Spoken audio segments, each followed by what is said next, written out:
So just let us look at the structures of the respiratory system back again. तो ये जो है this is the good view of your two structures है कि ना respiratory part. तो এটা देखो जो this is the upper respiratory tract and this is the lower respiratory tract.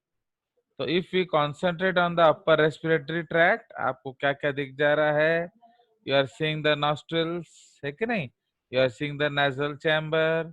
This is the olfactory chamber and ये जो nasal cavity दिखा रहा है olfactory chamber basically smell के लिए responsible है and ये आपका pharynx part है. तो nose के सामने nasopharynx, mouth के सामने oropharynx, throat के सामने laryngopharynx. ठीक है. नाउ इसके बाद ये हमारा आ जाता है ओके जो lower respiratory tract. In lower respiratory tract we start with trachea. तो आप ट्रैकिया में देख रहे हो ये जो है these are C shaped cartilaginous rings. तो what is the function of C shaped cartilaginous rings? So they help to keep the trachea open है कि नहीं. इसलिए आराम से हवा अंदर चला जाता है. तो इसलिए ट्रैकिया हमारा ऑलवेज ओपन रहता है. इसलिए बिना मेहनत के आपका हवा अंदर आ जाता है. And now this is the bronchial tree. If you see in detail, ये आपका bronchial tree है. ठीक है. So this is the detailed bronchial tree. तो ये बाहर वाला देख रहे हो rib cage को दिखा रहा है हमारा. The red ones are the intercostal muscles and the white ones are the ribs. And ये जो नीचे है, so that is your diaphragm. Okay. So the diaphragm separates the thoracic cavity and the abdominal cavity, and this part is the location of the heart. है कि नहीं? So this is called the mediastinum. And ये जो mediastinum में heart रहेगा, इसलिए lung को displace किया जाता है. And this part of the lungs is called what? बताइए? Cardiac notch. है कि नहीं? So since the lung is displaced, this part is called the cardiac notch. ठीक है. तो एटा होची तमरो detailed structure of the what? Hearts and lung. ठीक है. कोई शक? So that is why ये हम लोग we are just looking into this. So now we will go into what we were doing actually. है कि नहीं? So अब हम लोग चले जाएंगे to discuss respiration. ओके. तो we were discussing actually breathing. Okay. तो इसलिए ब्रीदिंग में हम लोगों ने डिस्कस किया basically which part the normal breathing. तो ब्रीदिंग हमारा दो तरह का होता है, नॉर्मल एंड फोर्सफुल. ठीक है जी. So we are basically discussing the normal breathing. Now what is the difference between normal and forceful हमने डिस्कस किया था. Can anybody tell? Normal and forceful में क्या डिफरेंस हमने डिस्कस किया था? सर नॉर्मल में विंड पाइप ओपन रहता है हमेशा, फोर्सफुल में वो क्लोज रहता है. अगेन सर नॉर्मल में विंड पाइप हमेशा ओपन रहता है, मतलब उसके ऊपर कोई कवरिंग नहीं होता, पर क्लोज में मतलब वो क्लोज होता है. No Pulkit, again you are talking nonsense. Sir normal always सुनो इनवॉल्यूंटरी होता है. यस. सुनो और forceful voluntary. Pulkit Vishwal. Okay. Actually your lungs, your trachea is always open है ना, इररेस्पेक्टिव ऑफ नॉर्मल की फोर्सफुल. ठीक है. तो हमारा जो लंग्स जो है वो ट्रैकिया ऑलवेज ओपन होता है. So please don't have any doubts. Okay. तो please don't have any doubts. Our lung is always open. Do you understand? इसलिए कंफ्यूजन मत करो. अब दूसरा सोचिए कि आगे क्या है. तो हमने क्या डिस्कस किया था? नॉर्मल माने कौन? नॉर्मल माने टाइडल बॉय. टाइडल ब्रीदिंग का मतलब क्या होता है? टाइडल ब्रीदिंग का मतलब होता है, I am showing you this structure actually. तो टाइडल ब्रीदिंग का मतलब होता है इनवॉलेंट्री ब्रीदिंग. माने ये जो ब्रीदिंग है इसमें आप कुछ नहीं करते, वो अपने आप होता रहता है. Understood? So please look at this diagram. सो इस डायग्राम को ध्यान दीजिए, मैंने कंसेप्ट को गड़बड़ करना भूल के बुझलू, तो इसलिए डोंट मैंने talk about wrong about concept. So ये देख रहे हो, सो ये हमारा एक सेक्शन दिखा रहा है। सो this is your digestive system का जो गलेट। ओके, तो ये हमारा क्या है? So this structure is the gullet. ठीक है, ये आपका गलेट है and this is the oesophagus. ये देख रहे हो, ये जो है आपका ट्रैकिया है। नाउ ये है सी शेप्ड कार्टिलेजिनस रिंग्स। ये जो एडवेंटिशिया दिया है ये उसका कवर है and this blue one is called your C shaped cartilaginous rings. Okay, तो ये आपका सी शेप्ड कार्टिलेजिनस रिंग्स है। ठीक है, नाउ अब देख रहे हो ये हॉर्स शू शेप्ड है एंड ये जो आपका ट्रैकिया उसके साथ बंधा हुआ है, तो इसलिए your trachea is always open. देख रहे हो, बट इस ये अगर कोलैप्स कर जाएगा तो आपका ट्रैकिया कुछ इस जैसा होता। ओके, लेट अस अज्यूम ये आपका कोलैप्स ट्रैकिया है, समझे? ये कोलैप्स होता अगर सी शेप नहीं होता, तो आपको जबरदस्ती हवा पुश करके खोलना पड़ता। अंडरस्टैंड है नॉट? अगर आप ये देख रहे हो, आपका जनरली ट्रैकिया इस तरह से होता है, this is called collapse trachea. अब जोर से हवा भरोगे तब जाके ये ऐसे खुलेगा, so that is called positive pressure breathing, जो कि फ्रॉग्स में देखा जाता है। बट हमारा क्या है? Negative pressure breathing. क्यों? क्योंकि हमारा ट्रैकिया खुला है, हमारा अपने आप हवा आएगा जाएगा, कोई दिक्कत नहीं है। Okay, so this is the beautiful diagram. Understood? So ये चीज आप याद रखेंगे। ओके, तो I take a snap, I send it to you. चलिए, सो अब यही चीज आपको ध्यान रखना है कि जो ब्रीदिंग है हमारा, वो इनवॉलंटरी का मतलब होता है क्या? जो नॉर्मल का मतलब होता है टाइडल ब्रीदिंग, मतलब जो अपने आप हो रहा है, एंड फोर्सफुल का मतलब होता है वॉलंटरी ब्रीदिंग, जो अपने आप नहीं होता है। अंडरस्टैंड? सो इसीलिए तो हम लोग अभी डिस्कस करेंगे, we had already discuss, just will repeat the steps. तो फर्स्ट हम लोग डिस्कस करेंगे normal slash tidal slash involuntary breathing, है कि नहीं? Normal, tidal, involuntary breathing. Now we know that it involves. Sir doubt. हाँ बोलो।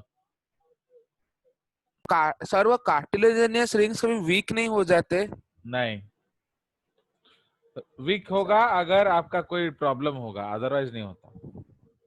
मतलब इतने मतलब प्रेशर उससे झेलना पड़ता होगा जब हम इनहेलेशन करेंगे, तो उससे कुछ नहीं होता है ना, एंड कार्टिलेज आप जानते हो वो इलास्टिक होता है ना, वो उतना बोन जैसा रिजिड नहीं होता है, वो सॉफ्ट होता है, इसलिए it can tolerate the changes.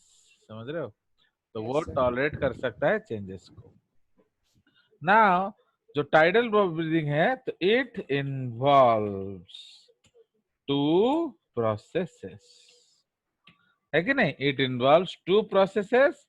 ए हम लोग क्या कहते हैं? नॉर्मल इंस्पायरेशन, या उसको इनहालेशन, या उसको ओडिया में प्रश्वास, इन ओडिया हिंदी। ओके, इसको हम लोग कहेंगे प्रश्वास।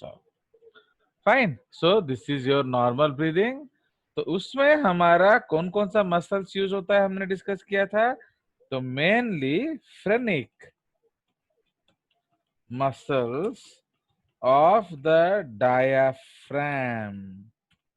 Okay, phrenic muscles of the diaphragm contract to increase the volume of the thoracic, okay, of the thoracic cavity by 450 ml at rest. ठीक है, तो phrenic muscles of the diaphragm contract to increase the volume of the thoracic cavity by 450 ml. Okay, इधर भी हम लिख सकते हैं contract to shift the diaphragm by 1 centimeter and increase the volume by है ना। उसके बाद एक्सटर्नल इंटरकॉस्टल मसल्स, इसको ध्यान दीजिए। इंटर मतलब बिटवीन, कॉस्टा मतलब रिब्स, है ना। तो रिब्स के बीच में जो मसल्स होते हैं उनको इंटरकॉस्टल मसल्स बोलते हैं। नाउ ये जो इंटरकॉस्टल मसल्स है इसको हम लोग क्या करेंगे, ये दो तरह का होगा, एक बाहर खींच रहा होगा, एक अंदर खींच रहा होगा।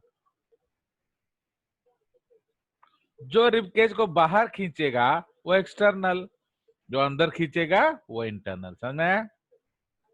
तो इसलिए external intercostal muscles contract, okay, contract to क्या, pull rib cage upwards and outwards.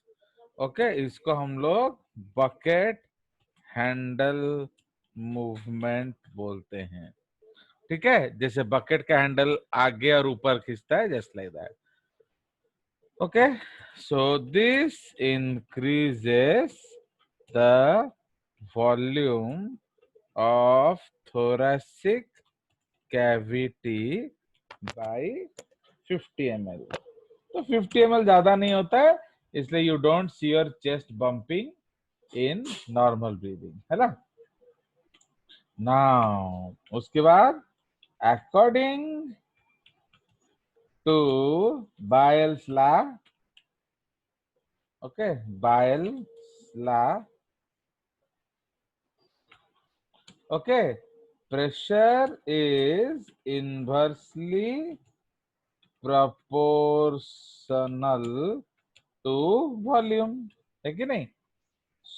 so the pressure inside the thoracic cavity क्या होगा, वॉल्यूम बढ़ रहा है तो प्रेशर क्या होगा, फॉल्स, है ना। So to maintain pressure inside, क्योंकि हमें मेंटेन करना है नहीं तो फट जाएगा, तो maintain pressure inside is equal to pressure outside, क्या होगा, एयर रशेस इनसाइड, तो आपका हवा अंदर की तरफ आ जाएगा। Now at rest 500 ml air enters into the lungs, ठीक है। at rest 500 ml air enters into the क्या, lungs। बट हम लोगों ने क्या डिसाइड किया था,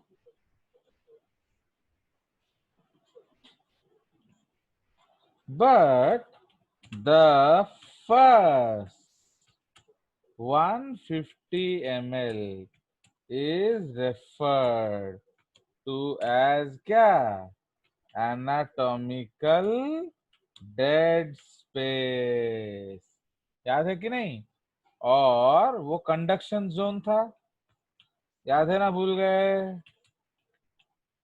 So or conduction zone, so but the first 150 ml is referred to as anatomical dead space या conduction zone, so it is not available for gas exchange, ठीक है।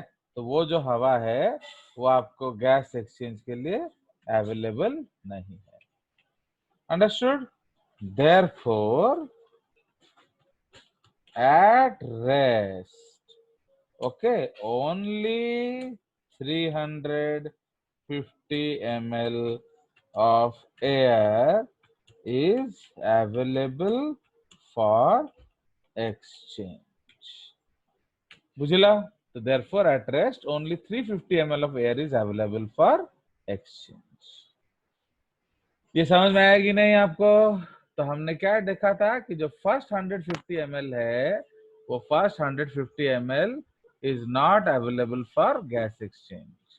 तो that is called anatomical dead space. इसीलिए वो जो dead space है उसमें gas exchange नहीं होता है. ठीक है? तो अब हम लोग यहाँ नोट डिस्कस करेंगे. तो पहला नोट हम लोग क्या करेंगे?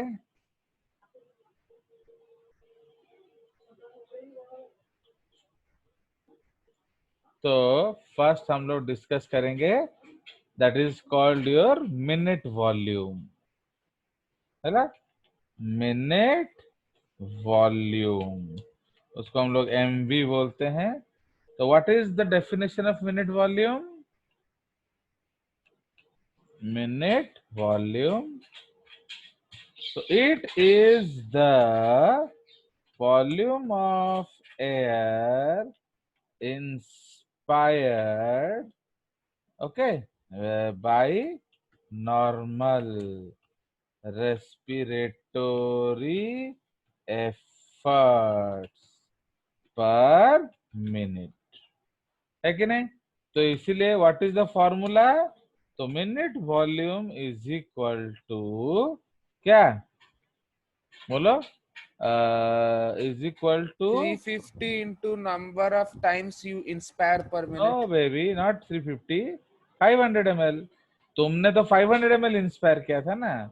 Oh, तो yes, sorry, sir. Volume 500. Of air inspired per breath into number of breath per minute, इसको हम लोग ब्रीदिंग रेट बोलते हैं. ओके? तो इसीलिए volume of air inspired per breath into number of breath per minute. तो ये हमारा कितना आ गया? तो this is equal to 500 ml into, suppose हम 16 टाइम्स पर मिनट ब्रीथ करते हैं. सो ये आपका क्या हो जाएगा? दिस इज इक्वल टू 8 हवा charger, this is equal to 8 litres per minute. ठीक है? तो इसलिए अब आपका मिनट वॉल्यूम क्या हो गया? 8 लीटर्स पर मिनट. ये थॉट स्विच हो रहा है हमको. हुआ? तो आपको समझ में आया? अब बट ये जो 8 लीटर्स में आपको मिलता कितना है? तो that is called alveolar ventilation rate. Okay? So उसमें लिखिए alveolar ventilation rate. This is AVR. तो it is the volume of air, okay, it is the volume of air that reaches the lung alveoli, okay, that reaches the lung alveoli per minute. है कि नहीं? तो that reaches the lung alveoli per minute. तो इसको हम लोग कैसे calculate करेंगे? सो AVR इज इक्वल टू क्या? तो वॉल्यूम ऑफ एयर, इसको हम ब्रैकेट में ले लेंगे. ओके? वॉल्यूम ऑफ, इसको कॉपी कर दें.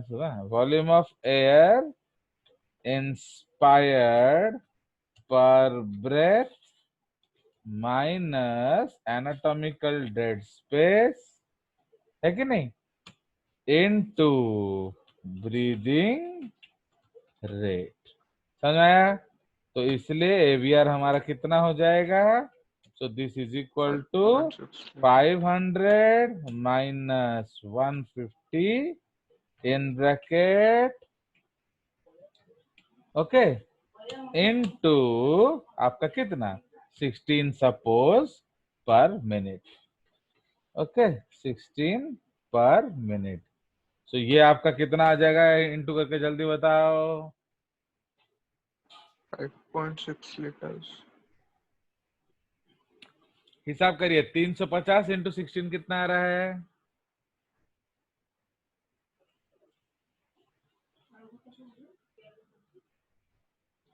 Sir 5.6 litre. हो रहा है तो यस तो sir. This is Yes, sir। 5.6 litres per minute. देख रहे हो, तो उधर आपको 8 लीटर्स ब्रीथ कर रहे हो, बट आपको मिलता कितना है, ओनली 5.6 लीटर्स। तो ये जो है ये आपका सब पीएमटी स्पेशल पॉइंट्स है, तो ये आप याद रखेंगे। ठीक है जी, तो ये आपका स्पेशल पॉइंट्स है, पीएमटी स्पेशल। चलिए, तो अब ये हमारा नॉर्मल ब्रीदिंग हो गया, इंस्पायरेशन। क्लियर। अब नेक्स्ट स्टेप हम लोग क्या करेंगे, expiration. Okay, so now we will discuss normal expiration, और उसको हम लोग क्या बोलेंगे, और एक्सहालेशन, और उसको क्या बोलेंगे, दैट इज कॉल्ड निश्वास इन ओडिया, है ना। सो दैट इज कॉल्ड निश्वास इन ओडिया। तो इधर क्या होगा, दोनों मसल्स रिलैक्स करेंगे, है कि नहीं। तो phrenic muscles relax to bring the diaphragm back to dome shape. तो हमने ड्राइंग करके देखा था कि जो डायाफ्राम है वो किस तरह का शेप होता है, डूम शेप। ओके, तो phrenic muscles relax to bring the diaphragm back to dome shape, so there is a decrease, so there is a decrease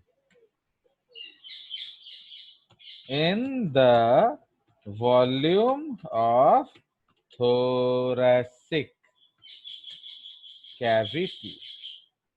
Okay, so there is a decrease in the volume of thoracic cavity by कितना, वही 450 ml।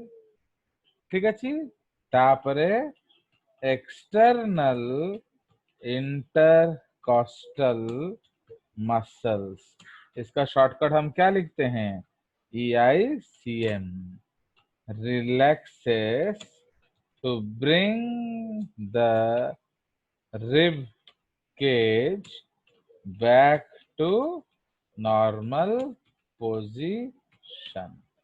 Okay, bring the rib cage back to normal position. हो गया, तो आपका ribcage भी normal position पे आ जाएगा। Okay, so there is a decrease of 50 ml at rest, है ना।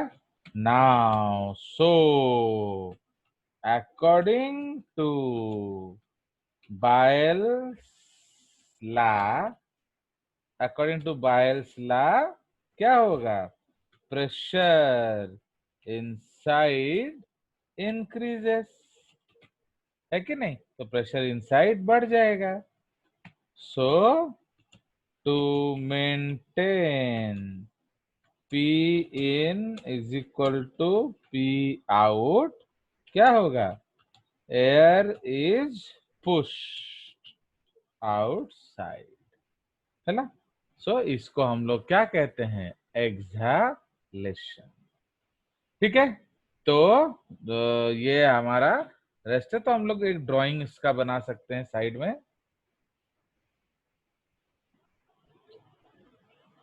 ओके, तो सपोज ये हमारा चेस्ट है, ये पेट है, ये हमारा बैक है, ये एस है, ये लेग्स है, तो this is the legs. So ये जो पोजीशन है आपका, so this is the normal position of diaphragm. Okay, so इसको हम लोग लिख लेंगे नॉर्मल डायाफ्राम पोजीशन, एंड इसको लिख लेंगे नॉर्मल चेस्ट पोजीशन। तो अब इंस्पिरेशन में क्या होगा, आपका डायाफ्राम कॉन्ट्रैक्ट करेगा। तो दिस इज डायाफ्राम कॉन्ट्रैक्ट, तो इसलिए इसको फ्लैटनिंग ऑफ डायाफ्राम कहते हैं। एंड आपका रिब केज क्या होगा, rib cage is pulled outside. Okay, so this is expanded chest position. तो समझ रहे हो, तो इसलिए ये वॉल्यूम बढ़ रहा है। इंस्पिरेशन में क्या होगा, उसका उल्टा हो जाए एक्सपिरेशन में, तो एक्सपिरेशन में उसका उल्टा होगा। तो आपका डायाफ्राम वापस जाएगा एंड आपका रिब केज भी वापस जाएगा। Understood? So this is the drawing for normal inspiration and normal expiration. And we know that normal breathing जो है उसको हम लोग टाइडल ब्रीदिंग भी कहते हैं। क्लियर? तो अब हम डिस्कस करेंगे forceful breathing. Okay, so now we will discuss forceful breathing. So number 2 is forceful breathing, या उसको हम एक्चुअली क्या कहते हैं, वॉलंटरी ब्रीदिंग। ओके, तो फोर्सफुल ब्रीदिंग या वॉलंटरी ब्रीदिंग, ठीक है। सो इसमें जो it involves, okay, it involves number A, पहले गंध निकालो, forceful expiration, remove that foul air. उसके बाद बी होगा नॉर्मल क्या, इंस्पिरेशन। ओके, उसके बाद थर्ड स्टेप होगा फोर्सफुल इंस्पिरेशन। ठीक है, सो ये आपका फोर्सफुल ब्रीदिंग का 3 पार्ट है। बीच में ये नॉर्मल इंस्पिरेशन भी आ जाता है, क्योंकि वो तो होगा ही होगा जब है तो। ओके, तो इसीलिए दिस इज द 3 स्टेप्स। तो इसलिए हम लोग फर्स्ट एंड थर्ड करेंगे, सेकेंड तो हम ऑलरेडी कर चुके हैं। तो इसीलिए अब हम लोग डिस्कस करेंगे uh is forceful expiration. Okay, forceful expiration. Now अब यहां ध्यान दीजिए, अब in case of forceful breathing हम 2 न्यू मसल्स को यूज करेंगे। Okay, so again we will draw the same diagram, है कि नहीं। तो ये हमारा डायग्राम करेंगे फिर से।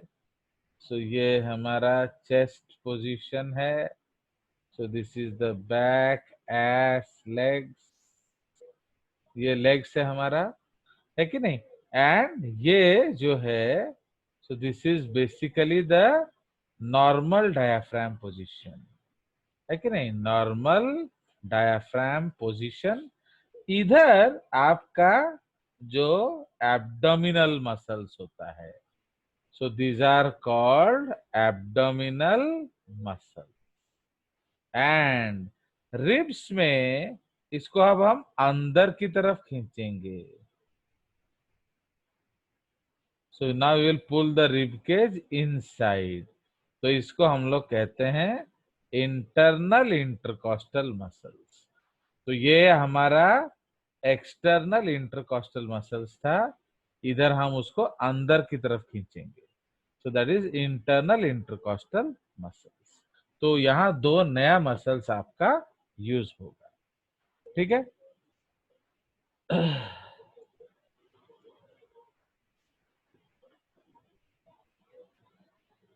Now, in forceful, expiration, two new expiratory muscles are used. ठीक है। तो नंबर 1, abdominal muscles contract। तो जैसे ही एब्डोमिनल मसल्स आपका कॉन्ट्रैक्ट करेगा अंदर के तरफ, सो जो एब्डोमिनल मसल्स है वो क्या करेगा, वो अंदर के तरफ कॉन्ट्रैक्ट करेगा। ठीक है। तो आपका जो पेट का सामान है वो कहाँ जाएगा, नीचे जा नहीं सकता, जगह नहीं है, पीछे जा नहीं सकता, रिबकेज है, आगे से धक्का पड़ रहा है, तो वो क्या करेगा, वो ऊपर के तरफ जाएगा। अंडरस्टैंड। तो abdominal muscles contract to push the viscera upwards. ठीक है। to push the viscera upwards and push the already dome shaped diaphragm more upwards। तो ऑलरेडी डायफ्राम नॉर्मल पोजीशन पे है, उसको और ऊपर भेज रहा है। तो क्या है, तो abdominal muscles contract to push the viscera upwards and so and push the and so pushes the already dome shaped diaphragm more upwards. So this results in a decrease in क्या, volume of thoracic cavity। और thoracic cavity volume कमी जीव।